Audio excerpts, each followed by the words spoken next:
Egaa hordoftoota kiyyaa hedduutu akkan isin jaaladha. Hedduutu akkan isin kabaja. Jecha isiniif hin qabu walumaa galatti. Maaliif akka ta'e beektu? Jaalala isin naaf ibsitan, jajjabinni isin naaf qabdan wallaahi waa baay'ee irraan arga jechuudha. Hedduu natti tola, hedduutu akkana gammachiisa. Rabbi isin haa gammachiisu, Rabbi isin haa jaalatu, isin jaakiyya caala. Egaa akkuma isin na jaalattan, akkuma isin na kabajan, akkuma isin hawwii gaarii naa qabdan. Rabbiin bakka guddaan isin haa ga'u. Rabbii waan isin yaaddan hundaa isiniif haa guutu isin jaa.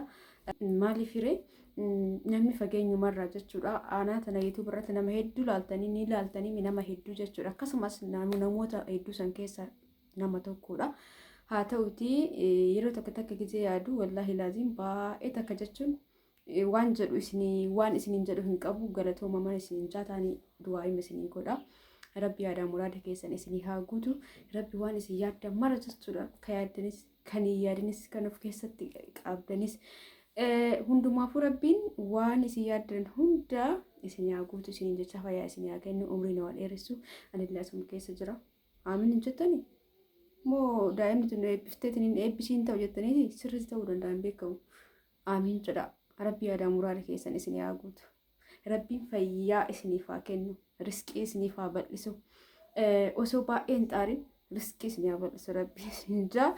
Akkasii hordoftoota kiyyaa waanuma isin jaaladhuu fi waanuma na gammachiistanii fi namoonni baay'ee waan garaagaraa narraa kabittan kabalee isinii fi dullee akkuma jirutti ta'ee kaanuu fi kiyyaa mana akkayyatti dalagataa jiru warri ordanii narraa godhattan. Kana qofaayyuu miti jalqabumarraa osoo anuu waan kana hin eegalin warri haamilee natti gootanii akka yuutuubii kanarra jabaadhee as ga'u sababa naa taatan hedduun keessan ni jirtan jechuudha. Kanaaf walumaa galatti galatoomaa isin jechuu barbaada. Assalaamu alaikum warahmatullahi wabarakaatu. Akkam nagaa jirtanii hordoftoota kiyyaa jaalatamuu fi kabajamoo akkam jirtan fayyaa keessanii alaamanni isaa namni keessan dalagaa fi waan keessan maal fakkaata? Nabira bareeda alhamdulillah isin biras bareeda akka ta'u abdiin qaba jechuudha yookaan hawwii kiyya yeroo kamiitii.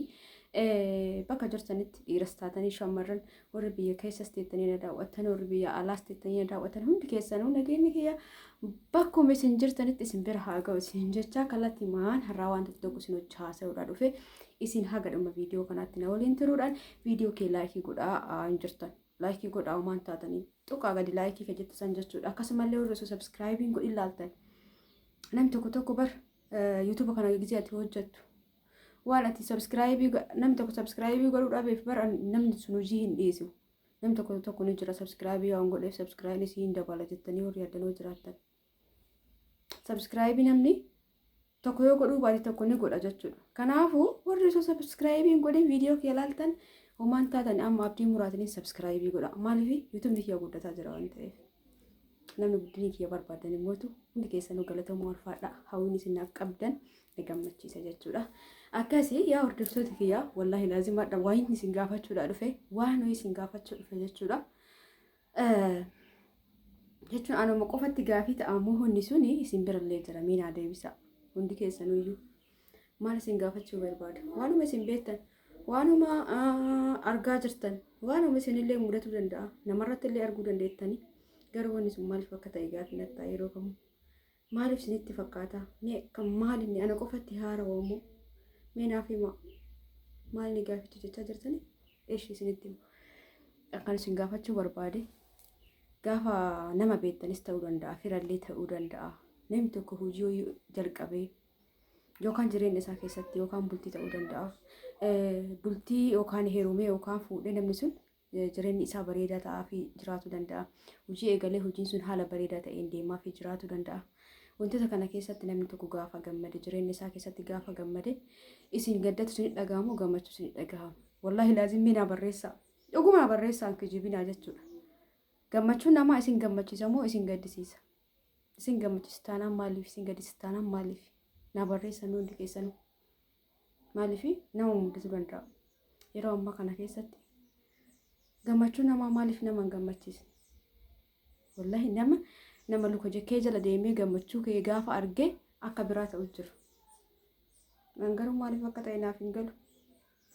Jechuun beekuu baadhuu somaa miti. Garuu mootu maaliif ka jedhu gaafii natti ta'an. Maaliif ani har'aan tana namni tokko jechuun namni tokko uffatee bareedee gammachuu qabaatee fuulli isaa ifee yoo argite ati maaliif gaddita? Ati maaliif aarta? Moo ni gammaddaaf? Namni hundi akkasii miti. Amma garuu maal ta'e beektu dhugaan jirtu jechuudha. Gaafa ati sitti tolee dhugaan irraa beessa akka namatti jechuudha. Ofirraa tooyi badhaa namoonni akkasiisu yoo jiraatan gammachuun nama isin haa gammachiisu. Gammadullee yoo baattan nama san irratti haa mayyaadina. Gammachuullee kan namaa kennu Rabbi. Jaalala namallee kan namaa kennu Rabbi. Anam ol ba'ee na jaaladhaa osoo isin hin jedhe na jaalattanii nan jaalattan.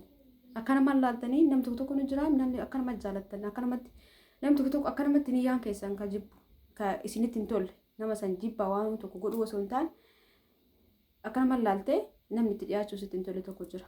Akkanumatti immoo laaltee bakka namni akkanuma sitti tolee itti dhiyaachuu barbaadu tokko jira. Suni fedha keessaati. Garuu itti yaaddeetumaan gaafa namni tokko waan tokko argate gaafa namni tokko gammade gaafa namni tokko hojiin isaa milkaa'eef gaafa bultiin isaa milkaa'eef gaafa yaa guutuu qabaatee gadi ba'e maaliif ni naaftaati? Maal sii godha? Jechuun nama san ta'uu hin dandeettu. Wallaahi wallaalummaa guddaadha kun. Dhugaa isin ja'an jireenya keessan keessatti waa hedduu isin mudata. Shamarran kenna. Yeroo hedduu wanti akkanaa kana kan of galu jireenya keessatti achi yoo siqaa deemne jechuudha. Waa hedduu nama mudata bultii keessatti keessattuu. Waa hedduu yoo ati jabaattee keessa dabarte malee waan hin darbamne fakkaatu hedduu si mudata. Osoo ati quban qabaatiin namni hedduu si hordofaa jira. Ati quban qabdu bar miskiiniti wayii miskiina wallaahi anu amma naa galaa jira dubbii. Amma naa galaa jira jechuun antiyyuma beeka malee hin beeku akka namni akkas ta'u. Siifillee hin galu maaliif ati kan magaraa kee keessa nam fakkeenya haala waan magaraa kee keessaatiin beeka malee namni akkanatti hama yaada jedhee hin beeku. Adaa namni nama hordofu. Maaliif akkas ta'e qoy maal sinii godha? Amma namni tokko na fakkaachuu ni danda'a garuu na ta'uu hin danda'u. Uumaan nama kamitu garagara. Nuti hunduu ofirraa wallaalleetiniin waan hin taane keessa galla malee Rabbii yogguu nu uume anaafis kennama addaa siifis kennama addaa isaafis kennama addaa wajji uumeera jechuudha. Garuu kennama Rabbiin nu kenne san hin beeknu malee nuti. Osoma qabnu akka hin qabnetti uf ilaalla malee nu hunduu kennama mataa keenya qabna jechuudha. Kan namni nu kenne sun ta'in kan Rabbi nuuf kenne.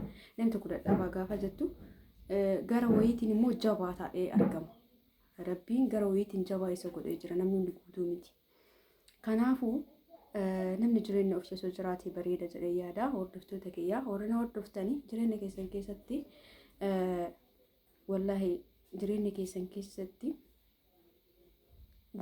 ofirra dabartanii gara biraa wanna biraa hin yaadina jechuun jireenya keessan gaafa ari'aa deemtan gaafa sa'aatii qabdan hundaa jireenya keessan irratti dabarsitan badoomarraa ni fagaattu hamarraa ni fagaattu bultii namaa diigurraa ni fagaattu maaliif xiyyeeffannoon kee jireenya kee qofa irratti haa ta'u namarraa fagaadhu isin jechaa hin jiru garuu sa'aatii qabdutti fayyadamii jireenya kee irratti akkamiin hojii tokko gaafa hojjette hojii kana akkamiin milkeeffachuu danda'a karaa kamiin hojii irra fooyyessee kana caalaa hojiin tokko gaafa si milkaa'aa deeme akkam taata osoo hin beekin gara hojii biraatti cehaa deemta kan akkasii godhu keessa keeti kan tokko gaafa hojii tokko hojjete hojiin sun bareeda deemaa fi yoo deeme san caalaa haamilee sitti dhufa jechuudha kanaaf gizee waan biraa itti yaaddu iyyuu hin qabdu biisiif godhe hojii kan keetiin jireenya keetiin namni waan namaa laaltanii hinaaftaniitiin bakka wanna biraatitti ceetan mee anumatu isiniin jedhe san hunda ofirraa ta'uu badhaa du'aayii godhadhaatini hojii mataa keessanii uumadha dhugaa dubbachuuf hinaafaan badaadha osoo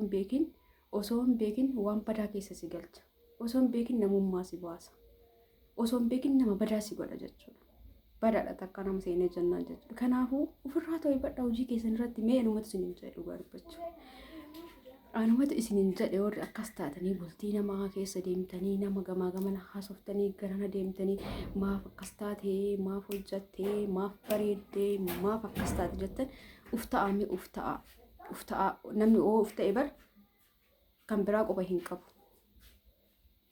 tokkoffaratti uf jibbuu uf ta'uu dhabummaan agarsiisa uf tuffachuu agarsiisa ati kennaa rabbi si kenne irratti itti jaaladhu baqqaa anamma gurraatti ta'e gabaabduu ta'e dheeraa ta'e uumamee miti akka uumame rabbiin kiyyana uumee jira kanaaf waan rabbiin naaf kenne san alhamdulillah jedhee jaalachuu qaba jechuudha osoo duraanuu waan akkanaa beekuu baadhee meeqa kamtu ol ka'ee deemuu dadhaba meeqa kamtu kan hin qabne jira meeqa kamtu ka ija arguu hin dandeenye jira meeqa kamtu ka harka hin qabne jira qaama guutuu qabda, fayyaa guutuu qabda. Wanti ati rabbiin wallaltuuf maaltu jira?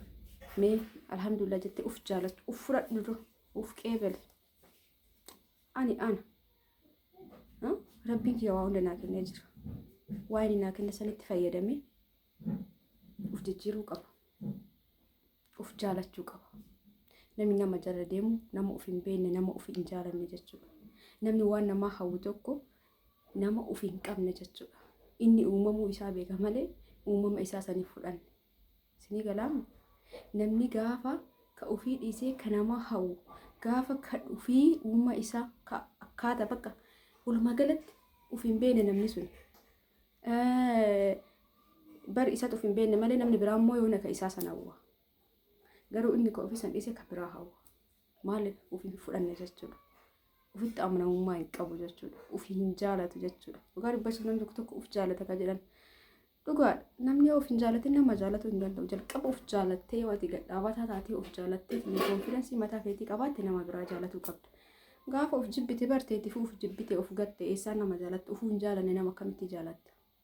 Kanaafuu gisee tokko namoonni waan badaa dalagan namoonni waan akka namni isin jedhee kana keessa galanii nama uf dagateedha bakka nama uf hin jaalanne nama uf jibbe nama ofirraa abdii kutate nama ofitti amanamummaa hin qabne waan akka isinirraa fagaadha jireenya keessan irratti xiyyeeffadha addunyaa sana agas gubbaa jiraattu yeroo takka jiraatta wanti ati yeroo kee qisaasisiteetiin waan hin taane jala ooltuuf maaltu jira waan qabdu gammadiitiniin kan hin qabne immoo argachuudhaaf tattaafadhu yeroo kee ofirratti dhangalaa sa'aatii kan kee ofirratti hojjedhu maatii keetii irratti hojjedhu nama jala deemu dhiisi hama nama yaadu dhiisi hinaafa namarratti godhu dhiisi homaa siin fayyadu jireenya tana boru keessaa deemte osoo tokko irratti hinaaftu osoo tokko irratti laaltee gubatu osoo bultii nama addaan diiguudha adeemtu rabbiin waan sitti fiduun beektaa hin beektu halkan raftee ganama waan taatuun beektaa hin beektu nama of dagatee bar nama garaan isaa nacaa ta'e namni haga fedhe waa godhuuf halkanii guyyaa lafaan of qo'aa oolee rabbi qaba namni sun jechuudha miidhama rabbi qaba isinii galaami isinumti garaan keessan fayyaa haa ta'u malee isinumti nama hin miidhinaa malee isinumti nama hin boochisinaa malee namni miidheette hin booyin namni si miidhaami rabbiin kawaa hunda uume ni jira inni immoo bakka sii buusa jechuudha miidhama namni sirratti yaadu san inni dachaa godheetiin miidhaa san gara gaarummaatti si jijjiira kanaafu nama lol dhabu nama sodaatu dhiisi rabbii kee sodaadhu hundumaafu Haasawaa eegeessa kanatti maal taate simboon jechuun keessan hin oolu homaan taane wallaahi alhamdulillah rabbil alamin haga nama wayiif isiniin jedhe isin hunduu haga tokko keessatti uf laaluu dandeettanii keerii dalagadhaa hin kejebinaa namaaf nama addaan baasuuf tasummaa hin yaalina bakka isinii malle hin oolina shamarran keenya keessatti uf ta'aa argama waan nama hin laalina eebaluu kana godhatee anillee kana godhatuu qaba jettee hin caccabin waan sammuun keessi ajaje waan keessi kee jaallatti waan keessi kee hawwi tokko fi keetirraa ka'ii hojjetadha namni tokko waan gaarii ilaalee bar anillee akkana dalagadha gaafa jedhee dalagate bareedaadha garuu ka eebalu godha jettee kan deemtu yoo ta'e waan garagaraa keessa galta eebaluun sun badaa yoo godhatillee badaa san goota bakka waan akkasii yoo si barate sin dhiisu waan ta'eef waan dhugaa jirtu sin jedhaa jiran kanaaf uftaa jiraadha jireenya keessan keessatti waa hedduu isin mudatu danda'a garuu gammachuun dabarsaa fuulli keessan ifaa ta'e homaa isinitti fakkaatu yoo yeroo akka boottan ka gadditan ka aartan ta'e immoo uf gadhachiisaa deemtan jechuudha dhugaadha gisee jalqaba isin mudatu hunduu akkasii garuu ufitti fudhataa deema waan akkanaa hin jiraadha inni jira waan isin mudate hundaa barnoota irraa fudhattan yoo isin nama yaadu taatan aanuu fi kiyyaa barnoota baay'ee fudhataa jira waan ta'eef isiniin jechaa jira kanaafu waan uumamu mara akkuma qallititti ilaali keessatti xiyyeeffadhu garuu akkuma qallititti of hin miidhin hin boohin namni akkanatti hin ajaa'ibsiifatin maaliif seete namni yeroo ammaa wanni hin goone hin jiru namni maal gochisa namni maalatti na hamata namni hin jedhin hamira dabaree namni waa biraa keessa jira kanaafuu ati rabbi keetitti waa'ee jabaadhu nama si boochisan boochisuu hin deemin maaliif badoo namni tokko gaafa nama san boochisee ibanni baluun sun badaadha bakka nama sanarratti waan jibbu tokko harka baa jettee yoo deemte ati isaa ol badaa taate jechuudha maaliif isaa sanuu jibbaa jirtaami badooma isaa saniif ati immoo yoo harka kafalatu deemte isa caalaa badduudha jechuudha kanaaf harka kafalatu illee hin deemina rabbumatti dhiisa jireenya keessan itti fufaa ofiin gaddisiisina ofii keessan irratti xiyyeeffadha yeroo ammaa kana ofirratti xiyyeeffatina homtuu siif hin jiru adhati ofirratti xiyyeeffadhu yeroo baay'ee dabarsinee gaddaatiin waan mudate booyaatiin hin booyi hin gaddin jabaadhu jabduu ta'e eenyumaafuu yoo waa godhu dadhabde ofii keetii jabduu ta'e ni goota garuu abbaa barbaaddeef maatii keetiif waa nama hedduuf utubaa ta'uu dandeetti. Sun hundi humna yoo dhabde ofii kan keetii bakka badaa ofiin kaayin ofii kan kee gadi ajjeesiin gaafa ofii keetii jiraatte nama hedduuf taata. Kanaafuu dura of qabuu qabda jechuudha. Kanaafuu dura of jabeessuu qabda. Kanaafuu dura akka jabduu taate ofitti himuu qabda. Waa hedduu sitti dhufa. Waa hedduu sitti dhufu san hundaa qalalli godhi ilaali. Namni kabbaadii jedhee sitti fidaami ati qalalli godhi ilaali. Dhageettanii akkasiin ja'a obboleeyyan kiyyaa isinitti haasawa baay'isee maaliif akkasiin jedhee akka isin jabaattan barbaada. Akka isin bakka shamarran gizee argu shamarran gizee gadditee gizee boottee gizee akkanatti bakka nin beeka waan ta'eef wanna san hedduu na gaddisiisan. Kanaafuu akkasin ta'ina ofii keessan irratti xiyyeeffadha. Hin booyina isin jechuu barbaadeeti. Maaliif ree waa hedduu waan ofii beeku nam tokko gaafa rakkatte gaafa buutti gaafa waa hedduu si mudate abdii murta. Gaafa abdii murte san uf dhiista. Gaafa uf dhiista san bakka hatta nyaatu malee nama dhiisutu jira gizee gadde gizee aare jechuudha. Yeroo san maal taata uf jalaa miidhamta malee nama jalaa hin miidhamtu. Kanaafuu obsi dhiisi qalalli godhi ilaali bakka.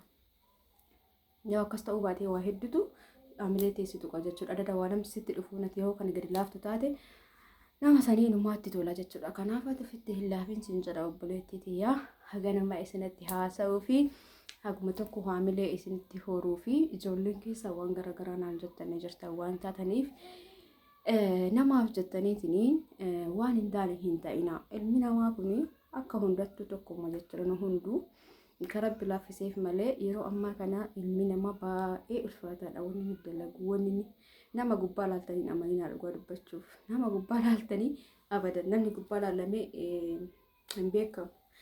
Namoota hedduu gubbaa laalamee akka ati yaaddetti hin jiru keessi isaa kan biraati.